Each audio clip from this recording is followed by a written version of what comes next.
Selamat pagi dan salam sejahtera. Pada pertemuan kedua kita hari ini, sebelum memasuki materi, maka saya ingin memaparkan sedikit mengenai pentingnya mata kuliah bahasa Indonesia yang akan dipelajari pada bangku perguruan tinggi. Kalian sudah mengenal bahasa mulai dari usia dini hingga saat ini. Karena bahasa siokianya merupakan sebuah sistem lambang berupa bunyi yang bersifat arbiter yang digunakan oleh sekelompok sosial untuk bekerja sama, untuk berkomunikasi dan mengidentifikasikan diri. Kalian belajar bahasa Indonesia kurang lebih selama 12 tahun, mulai dari pendidikan sekolah dasar atau SD selama 6 tahun, sekolah tinggi menengah atau SMP selama kurang lebih 3 tahun, dan sekolah tingkat atas atau SMA atau SMK kurang lebih 3 tahun. Lalu, di perguruan tinggi pun kalian akan mempelajari bahasa Indonesia. Jadi, seberapa penting sih bahasa Indonesia tersebut dan apa saja yang dipelajari pada perguruan tinggi?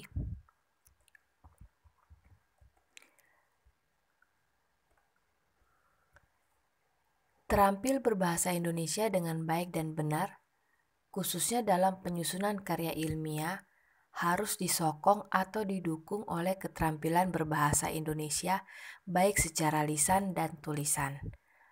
Untuk mencapai keterampilan tersebut, maka dirasa sangat perlu untuk menguasai bahasa Indonesia dengan baik dan benar.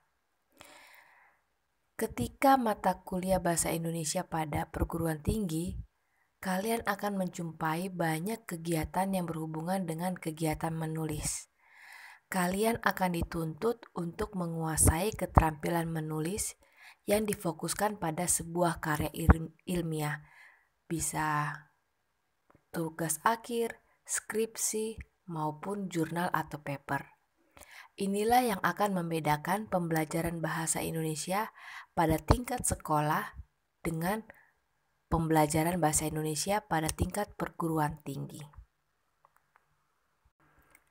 Capaian pembelajaran mata kuliah bahasa Indonesia atau output daripada pembelajaran bahasa Indonesia ini adalah kalian mampu untuk memproses penalaran secara ilmiah, pembuatan kalimat yang efektif, pembuatan paragraf, dan perencanaan karangan berupa karya ilmiah seperti skripsi, tugas akhir, jurnal atau paper.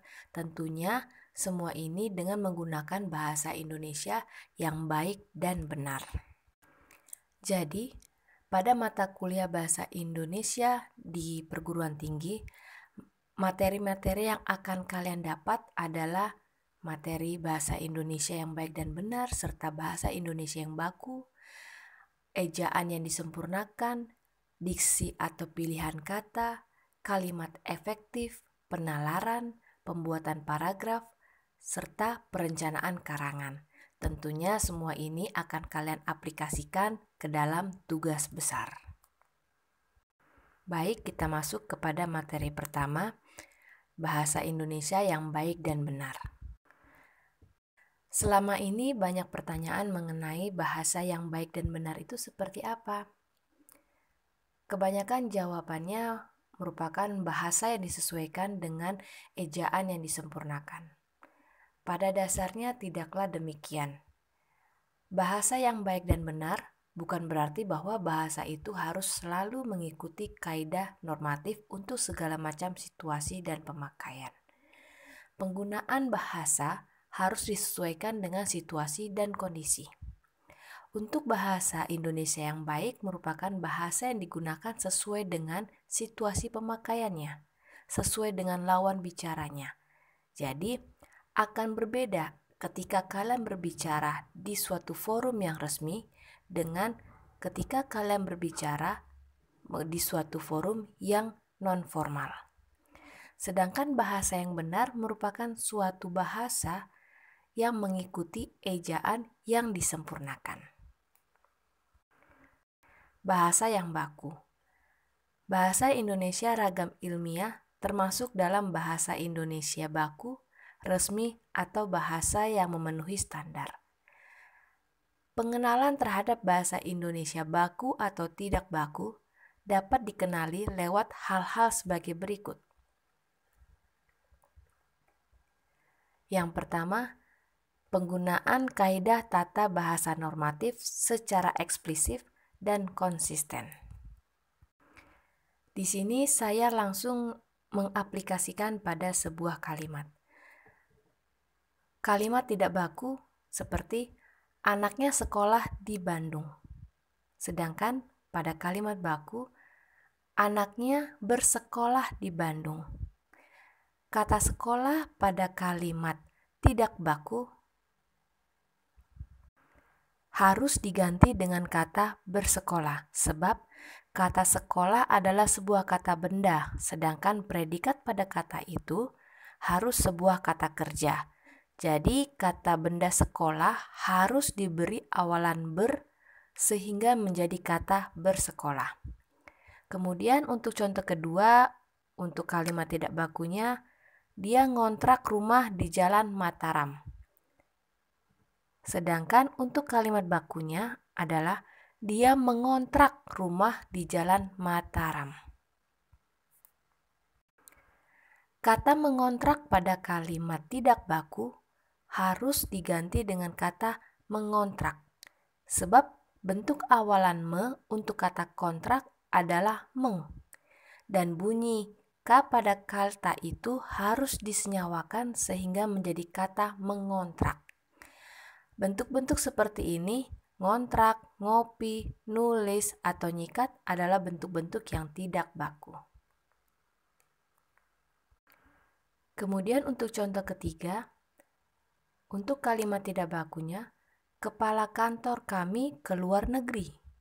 Menjadi kata baku, kepala kantor kami pergi ke luar negeri. Kata pergi harus ditambahkan pada kalimat tersebut, karena dalam bahasa Indonesia baku, unsur-unsur fungsi gramatikal kalimat harus secara eksplisit dan konsisten digunakan. Oleh karena itu, bentuk kalimat tidak baku harus menjadi kalimat baku dengan memberikan kata pergi.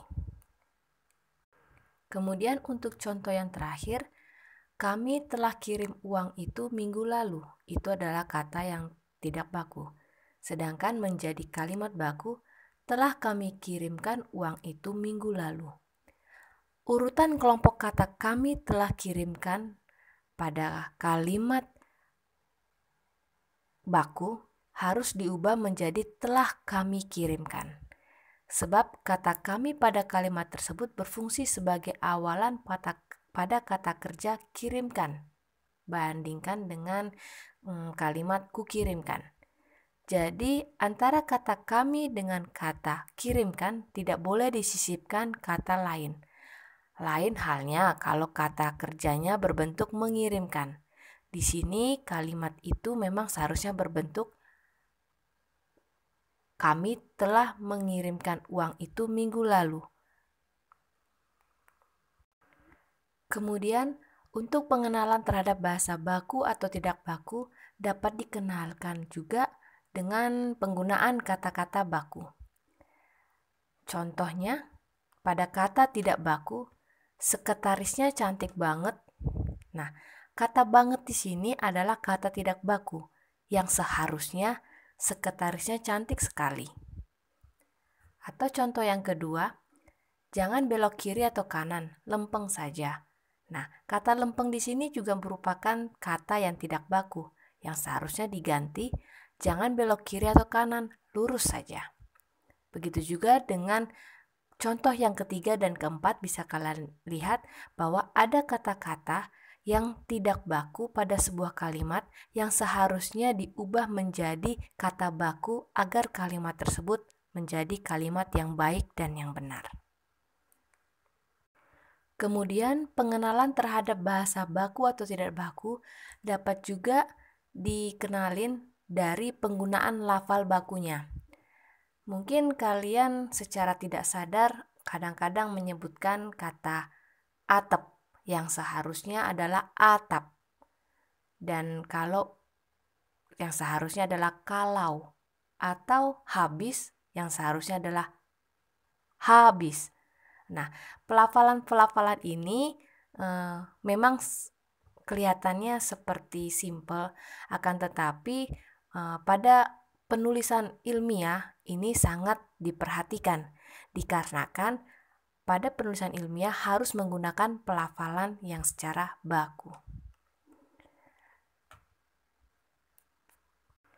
Kemudian, pengenalan terhadap bahasa baku dan tidak baku bisa juga dikenalkan melalui penggunaan ejaan baku, tentunya menurut ejaan yang disempurnakan, ataupun adanya unsur intelektuas. Seperti contohnya, kita mengatakan ekspres atau ekspres, yang seharusnya yang kita katakan adalah ekspres. Kemudian pengenalan untuk penggunaan kata baku atau tidak baku itu juga bisa dikenalkan dengan penggunaan kalimat secara efektif. Nah, efektivitas kalimat dapat dicapai dengan ketentuan susunan gramatikalnya yang benar. Dalam hal ini menyangkut masalah penyusunan frasa, klausa, dan kalimat.